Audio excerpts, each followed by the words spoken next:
दर्शन news. खैनी, पान, गुटखा, बीड़ी, cigarette जैसी लत देश भर में करोड़ों ऐसे लोग हैं जो इसका इस्तेमाल करते हैं। कुछ लोग तो आदतन करते हैं, कुछ लोग ऐसे हैं जो शौक से भी करते हैं, लेकिन इसके परिणाम इतने भयानक हो सकते हैं जिसे जानकर भी रूह कांप उठेगी। सिलीगुड़ी मेडिकल कैंसर अस्पताल से जुड़े कैंसर विशेषज्ञ डॉक्टर सतदरु राय ने इससे जुड़े होने वाले रोग और इससे बचने के उपाय को बारीकियों से बताया। डॉक्टर राय बताते हैं कि यह सब जानते हैं कि इसे खाने से कैंसर होता है, फिर भी लोग इसे खाते हैं। इस आदत को जड़ से छोड़ना ही होगा, तभी इस बीमारी से बचा जा सकता है। फिर भी अगर जांच के दौरान ऐसी बीमारी आती है तो कैंसर कोई असाध्य रोग नहीं होता, लेकिन उसे सही समय पर इलाज करवाया जाए तो वह ठीक हो सकता है। डॉक्टर राय ने लोगों से अपील करते हुए कहा कि तंबाकू आपके जीवन के साथ आपके परिवार के जीवन पर भी गहरा असर करता है, इसलिए इसे आज ही छोड़े। कटिहार से रुपेश मिश्रा की रिपोर्ट। प्रारंभिक रूप से क्या पहचान है ओरल कैंसर की, कैसे समझे अभी ओरल कैंसर? हाँ, सो बेसिकली कुछ तरह की चीज़ें जो आपको बहुत क्लियर तरीके से जो आपको समझ में आएंगी। जैसे आपके मुंह में किसी तरह का एक घाव हुआ है जो काफ़ी समय से, काफ़ी कोशिशों के बावजूद भी वो सही समय से ठीक नहीं हो पा रहा, या मुंह में कोई एक तरह से छाला है या घाव है जिसमें आपको थोड़े समय के बाद आप में उसमें दर्द की पनाप्त हो रही है। इस तरह के सिम्टम्स रहे। जैसे आपके मुंह में कोई टूटा हुआ दांत है जिसकी वजह से जो लग के आपके मुंह में एक घाव हुआ है, एक कोई छाला बना है क्योंकि आप मुंह में आर्टिफिशियल डेंचर लगाते हैं, आपने पान, गुटखा, तंबाकू खाने की, जो आजकल हमारे इस प्रांत में बहुत अधिक रूप से देखा जाता है। सो इस तरह के अगर आपके स्वभाव है और उसके बाद उसके वजह से जिस जगह पे आप अपने गुटखा, तंबाकू को रखते हैं, उस जगह पे आप किसी तरह का घाव देखते हैं या छाला देखते हैं जो बहुत समय से ठीक नहीं हो रहा है, तो ऐसे तरह के रोग में आपको जल्द से जल्द एक किसी कैंसर स्पेशलिस्ट के पास जाना चाहिए। जाके इसका निवारण करने के लिए जो भी उनके समक्ष जाके जो भी वो सजेस्ट करे, वो ज़रूर एक स्टेप लेना ज़रूरी होता है।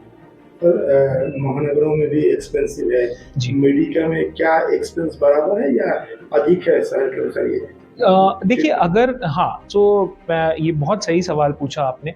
सो आपको बहुत सारे एस्पेक्ट्स देखने ज़रूरी है सर। आप इस तरह से सोचिए कि आज एक कटिहार ही लेते हैं। आज एक आपके शहर से एक इंसान अगर आज के दिन देश का सबसे बड़ा कैंसर अस्पताल मान लीजिए अगर टाटा में जाते हैं, मुंबई में जाते हैं, मुंबई में तो उनके रहने का कोई है नहीं। सो उस जगह पे लोग ये क्या सोच के जाते हैं कि हम वहाँ जाएंगे, हमारे को अच्छा भी इलाज मिलेगा, हमें सस्ता भी इलाज मिलेगा।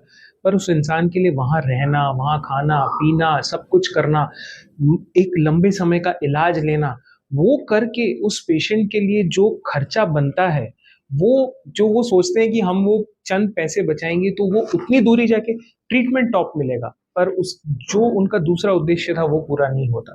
तो अगर उस चीज़ को हम ध्यान में रखते हुए, अगर हम हमेशा, ये मैंने अपने शिक्षकों से सीखा है, टाटा अस्पताल से भी, दूसरे अपने शिक्षकों से जो मेरे साथ कोलकाता में भी कार्यरत थे, कि हमेशा जितना इस बीमारी का सबसे बड़ा एक बहुत बड़ा पार्ट क्या है ना, कि आपके लिए आपका एक सपोर्ट सिस्टम बहुत स्ट्रांग होना ज़रूरी है। घर वाले हो, दोस्त हो, रिश्तेदार हो, एक सपोर्ट सिस्टम जितना अच्छा रहता है ना, उतना चिकित्सा करना आसान होता है।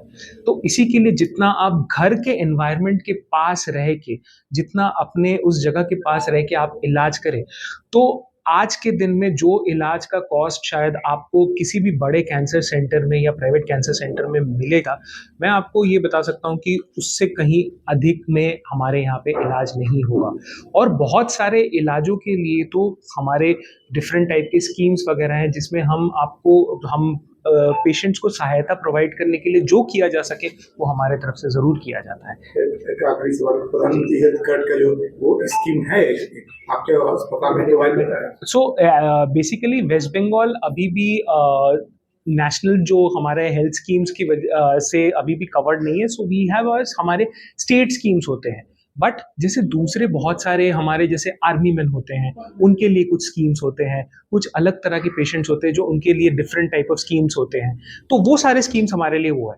इन टर्म्स ऑफ जो नेशनल स्कीम्स है वो हमारे स्टेट में अभी भी वेस्ट बंगाल में, क्योंकि हमारा खुद स्टेट का एक बहुत स्ट्रॉन्ग स्कीम है जो ऑलरेडी रनिंग है, सो वो अभी फ्यूचर तो क्या है sir, I can not discuss that, that is not मेरा वो परव्यू नहीं है, बट एट प्रेजेंट पॉइंट पे अगर मैं बोलूँ तो नेशनल स्कीम भले ही नहीं है, पर बहुत सारे पेशेंट्स हमारे हमारे खुद के स्टेट स्कीम से सर्व होते हैं, जिसका एक बहुत बड़ा पैमाना हमारे स्टेट के पेशेंट्स को हम स्टेट स्कीम्स के थ्रू सर्व करते हैं।